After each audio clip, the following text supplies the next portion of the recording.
you'd better watch out because we're not playing. Fourth round, Conor Benn knockout. So I've got to lean towards Chris. Well, you've got to go with a bigger man, haven't you? But I do hope that Conor does the business. I think it's gonna be a very good fight. Conor has punching power chances.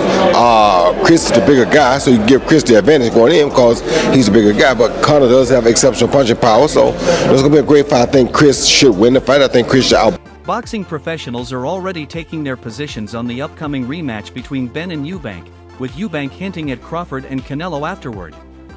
The stakes appear higher than before. Eubank enters this second fight carrying a major advantage.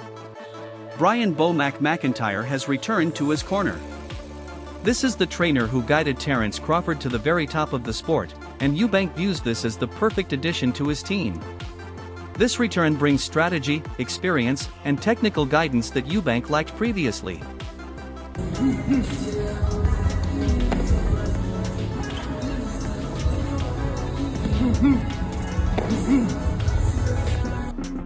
Bo-Mac isn't just a figure in Eubank's corner. He's a tactician. He explained why he immediately accepted the chance to work with Eubank Jr. again. He's at the top, so I jumped on it right away when they said Chris. He's got that killer instinct. He knows what it takes to get it done. That's why it's so easy training him because he works so hard, McIntyre told Ring Magazine. How are you feeling to be Chris Eubank's trainer, first of all? It feels good, man. You know what I'm saying? I've been his trainer before, so yeah, it's good. It's a no-brainer. Of course, congratulations on the win. What's your first reactions to Crawford's victory? One of the greats of this era, right? Oh, definitely that. You know that. What do you want to see him do now? What I want to do now? What do you want to? Bulak's approach is straightforward. We're in shape to go 15 rounds. He said, I'm never going to say we're going to stop him. At this level, you can't simply claim, oh, he's going to stop him. If a stoppage happens, he's absolutely conditioned to finish him. That's the preparation Eubank is walking into, ready for distance, ready for punishment, and capable of ending it if the chance appears. Good that you brought Bo-Mac in, because I know you need it. And he's a great coach. You're a great coach, Bo-Mac, and I've got love for you, mate, but you can't polish a turd. Apologies. Then there's the intriguing angle that Terence Crawford, one of boxing's elite, has added to the discussion. Crawford shares a coach with Eubank, but that didn't prevent him from giving Benn sharp advice about the fight on camera. Crawford didn't hold back. That's what was ruining you, pulling out. Get in more shape. You got a little tired. You heard him. You were just too tired. You got to stop pulling out, Crawford told Benn. Where's time we should stop it? Pulling out. Straight lines. There's few adjustments that need to be made and we need to work on it. You know what I mean? Once you get it more shape. You heard him. That's it. Too tired. That's it.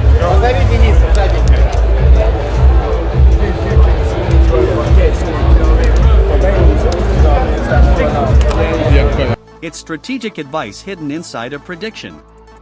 Crawford believes Benn has power and toughness but lacks the stamina to finish fights at this level against someone fully conditioned. Crawford thinks that if he listens, Benn can stay competitive. Ignore it, and Eubank's advantages in size, skill, and preparation are likely to decide the result. The only thing I would say about Eubank is that he's got Bo-Mac this time, who is a master strategist. So if he has left something in the ring from the first fight, I think that having Bo-Mac in your corner, Chris Eubank clearly respects what he says because he listens to him. Having him there, master strategist, that will help. Former cruiserweight world champion Tony Bellew has also discussed how big a factor this could become. Eubank is a very capable athlete and truly lives the lifestyle, Bellew believes, but recovery matters and his body endured hell that night. Bellew pointed out that Eubank's hospital visit after the first fight wasn't solely about rehydration. It was also about the punches he absorbed. He took more damage in that fight than he had in a long time, Bellew added. He emphasizes that while Eubank can repeat his high-output approach, the damage from the initial fight might reveal itself, turning this rematch into both a physical and tactical test. Who wins in the rematch, Eubank Jr. or Benn? Conor Benn learns from the first fight and he wins on points on Saturday night. So you don't think Beaumack's going to benefit Chris in any way? I do think he'll benefit him. Yeah.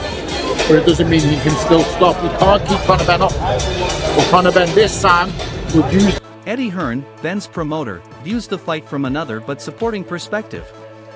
Hearn believes Ben can win, though only if Eubank Jr.'s corner feels pressured to step in. He highlighted the grit and stubbornness that define Chris inside the ring. Eubank Jr. is a tough man, Hearn said. He's stubborn, and that stubbornness is what makes him who he is. But Hearn also notes that Eubank's corner might intervene if things get severe. After the last fight, the team's reaction was like, "We don't need to do this anymore," he said. Eventually that night in hospital, and Eubank was there for several days, and there was definitely a feeling of, are they going to want to run it back? I mean, the money's obviously huge, but do you want to go to those places again? And I have to give, despite our differences, I have to give Junior respect, because he went to some deep places that night. Both of them did. And they're choosing to run it back and go to the same places where they will definitely... This suggests that although Eubank is determined, there is a limit to what his team is willing to risk. Hearn predicts that deep into the later rounds, there could be conversations behind the scenes about whether to let Eubank continue, creating a psychological layer to the matchup. Round Conor Benn knockout. So I've got to lean towards Chris. Stoppage, points. I've heard a lot of people saying before 6 rounds. I think regardless of whichever way the fight goes, I don't think he'll go the... He has even gone further by factoring in Eubank's personal life. With news that he will become a father to twin boys, Hearn hints that priorities may subtly shift. While he doesn't imply Eubank will take it lightly, he's reminding everyone that fighters are human. Age, family, and wealth can influence decisions in the pressure of battle.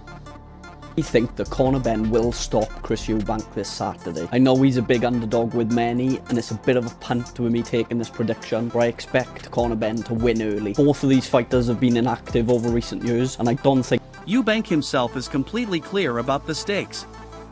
He's already planning beyond Ben. He told Sky Sports, "It's a big fight, and it's one I'm watching closely because after I deal with Conor Benn for the second time, either Canelo Alvarez or Terence Crawford, I'd love to share the ring with them in 2026. Feasible that one of these two could fight Terence Crawford. The winner of this fight can fight... I saw Chris Eubank saying Eubank beat Crawford in 2026. I don't want to be rude because Eubank beat Conor Benn. It was out of his weight class, but at the moment, these guys are levels behind Terence Crawford. He is framing this fight as both a legacy moment and a stepping stone. Eubank wants the biggest, most high-profile fights in the sport, and he's signaling that Ben is simply a step on the path. He also wants the rivalry finished decisively. Any type of significant victory, and I don't see a trilogy, he said. But who knows? It could be another fight of the year contender, and then we might have to do it again. My job is to go out there and take this guy out. The Chris Eubank Jr. Conor Benn fight does absolutely nothing for me. Really? Yeah, Chris Eubank Jr. lost to George Groves, he lost to Billy Joe Saunders, he doesn't box, he boxes once a year. He looked terrible in his last fight. He was slow with his jab, he was leaving his chin in the air, his balance looks like it's gone. He's 36 years old, talking about fighting Canelo Alvarez and taking on all these top... He was talking about Triple G for a while, who's now gone 40 and retired. Conor Benn? What's Conor Benn? Eubank Jr.'s side is fully loaded. Beaumack's strategy and experience, Eubank's own confidence and conditioning, and everything learned from the first fight give him the advantage in preparation and mindset. Ben's path is narrower. He must follow Crawford's advice, keep his stamina intact, and stay composed under the pressure of Eubank's size, reach, and tactical sharpness. Physically, Eubank is the larger fighter. He boxed Ben at middleweight last time, 2 divisions above Ben's usual class. The same rehydration rules still apply on fight morning, meaning he cannot gain extra advantage by stacking on weight overnight. Contracted in now, I know what he is, what he's capable of. So in that aspect, the next fight, for me, should be a hell of a lot easier. Because Carl Froch has also offered thoughts on the rematch. And interestingly, he leans toward Conor Benn this time. The former super middleweight world champion, who used to spar with Eubank Jr., said on Sunsport's No Gloves Lost episode that while Chris Eubank Jr. has the size edge and is technically the slight favorite, Froch feels Ben's youth and freshness could shift things. Chris Eubank, size-wise, is a slight favorite, even closer to slight favorite than the first time. I just think he's probably got that edge, Froch said. But listen, on the first Froch fighting pre-fight prediction, best channel in the business, I'm probably going to pick Conor Benn. I think the youngness and the freshness and what he learned from the first fight will be enough.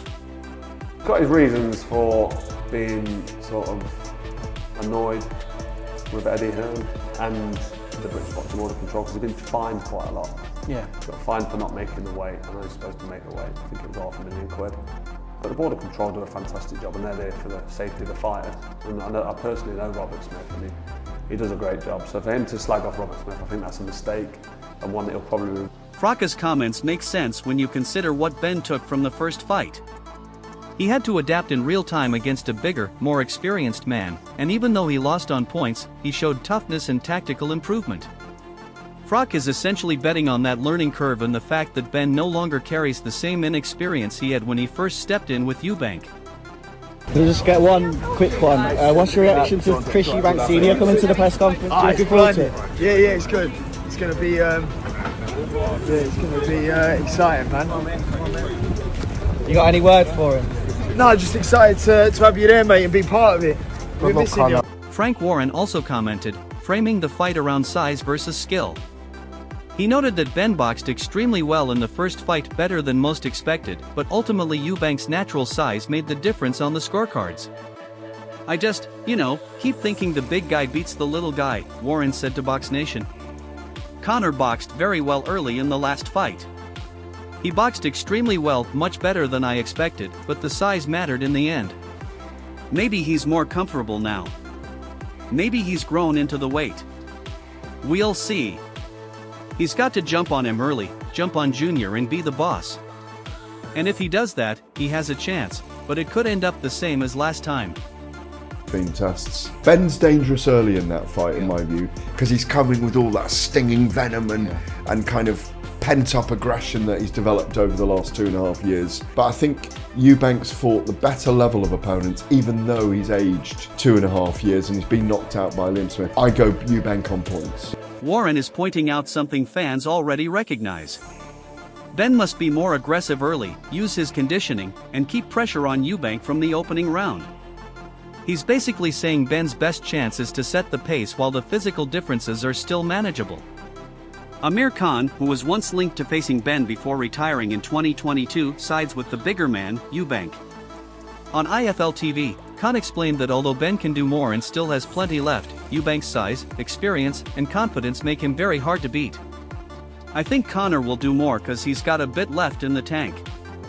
He could have done more, but maybe he held back a little, Khan said. It might be closer than the first one, but I think Eubank still takes it. Maybe takes the win. He's confident because he's beaten him before. He's bigger physically and I think experience makes him the favorite. One thing about Eubank is he's won a lot of fans over. Respect to him. Khan's breakdown is rooted in fundamentals. Physicality and experience often outweigh small improvements in youth and sharpness, especially over 12 rounds where a bigger fighter can impose himself.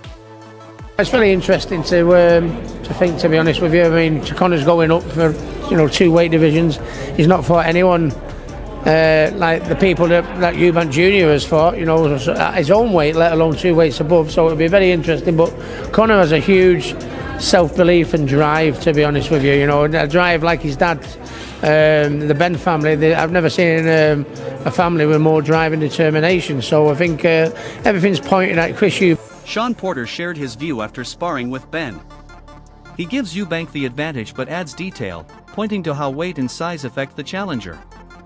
You're not losing that weight, you're carrying that weight, but you're also carrying inexperience, Porter told Seconds Out. And one thing he's carrying is that he's fighting a guy legitimately taller, legitimately bigger. Porter said once Ben got past the big explosive punches he missed, which slows him naturally, he didn't know how to get to Chris Eubank Jr. Porter highlights that even if Ben is fitter and smarter this time, the physical challenge remains. Eubank's height and reach, plus his ability to absorb punishment and keep moving forward, remain major obstacles. Finally, I've got to ask you, Eubank Ben next week. Who are you picking and how? Conor Benn. I feel like Conor Benn is a professional fighter, and I feel like he's got the ferocious ambitiousness to stop Chris. Liam Smith, the only man ever to stop Eubank Jr., had a slightly different take. Smith, who lost a 10-round rematch to Eubank that same year, is giving Ben more credit this time. "The first fight was better than I expected," Smith said on TalkSport. "I expected Chris to win the first fight, but I thought Conor performed better than I expected. I think I fancy Conor a little more than I did the first fight, and probably if you asked me to put my money where my mouth is, I think Conor might win this one." Smith's prediction is notable because he isn't speaking only about talent.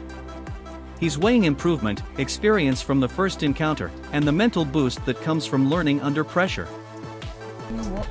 It's not even about that. If he really feels like it's a boring fight, take the fight. Take the fight. Don't give it all Charlie Big Bananas. Take the fight. We'll sign a contract tomorrow. So it's like you said it's a boring fight. It's a yawn, mate. A yawn. Oh my gosh. Take the fight, Mr. Eubanks. Take the fight if you're that confident. Because we're very, very confident. Meanwhile, Conor Benn has been very clear about wanting to close this chapter of his career. He recently welcomed his son Eli into the world, and before the Diaz and PPPV rematch emphasized that there will not be a trilogy. "This ends with us. It's not going to be another generation in 20 years. I've been fed up with this for the past 3 years," Ben said. He spoke about his ambitions beyond this rivalry, including capturing a world title, and pointed out that he's competing at a weight that isn't naturally his. "I'm glad I can give this fight to the supporters, genuinely, because big fights don't happen for whatever reasons they don't happen. But for me, I feel it is heavy on me to get the world title. So I just can't wait for this to be done and really drop back down and close this chapter in my career and move on." Eubank beats him on points. Eubank Ben. What do you think happens? You know what, I'm a little bit torn at the minute, but I'll stick with what I've always said. I think Eubank beats him on points, but I won't be surprised if Conor wins. I think Eubank is firmly on the slide, and I know I get stick for saying that.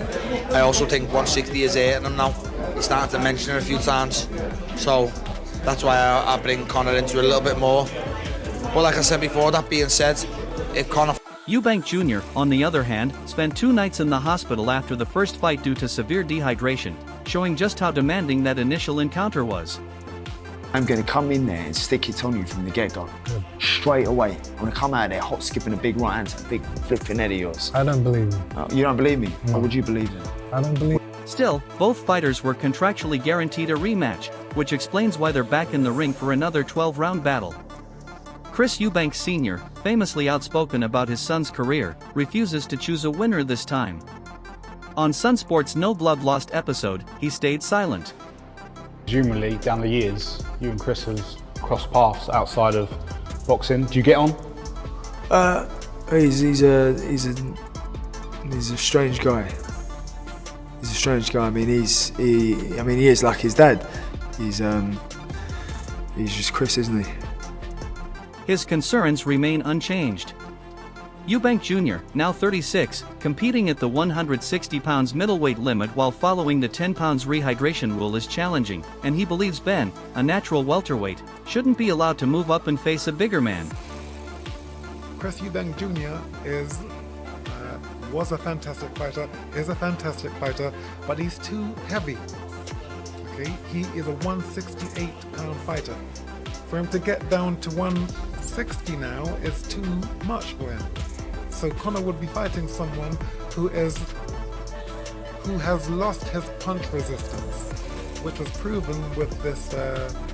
Adding to the insider viewpoints, shared sparring partner Troy Williamson, current English super middleweight champion, has worked with both Ben and Eubank for the rematch.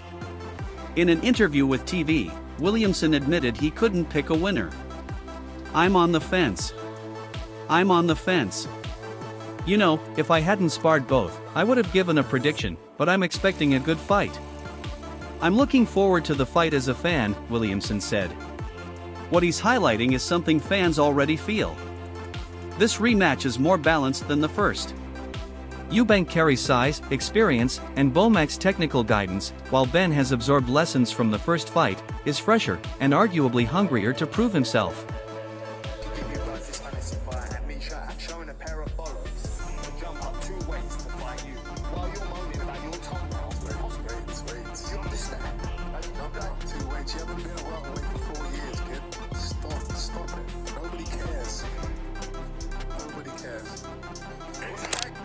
Experience gained, lessons learned.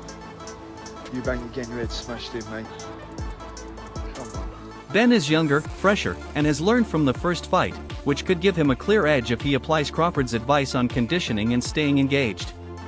Eubank Jr. is bigger, stronger, and now supported by Beaumack's elite strategy, which could let him control the fight if Benn doesn't pressure early or overreach. But what do you think? Share your prediction below and subscribe for more updates.